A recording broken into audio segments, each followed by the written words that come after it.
Yun, magandang tanghali mga boss. Sa wakas, umiinit na. So update tayo sa mga ibon natin mga boss. O, ito yung Tiger Grizzle, tsaka itong Checkered CTRPA 2025 YSW 2024. Yung project bird natin mga boss, breeding natin. Ito na yung mga young bird niya mga boss. O. Mukhang color tong mga to ah.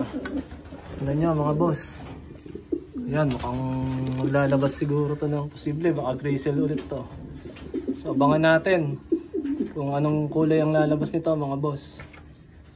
Ganda ng mga droppings, gandang ibon. Subukan natin to ngayong darating na south mga boss. Tingnan natin kung gugulong yung mga anak ng Taiwan bird natin. O yan.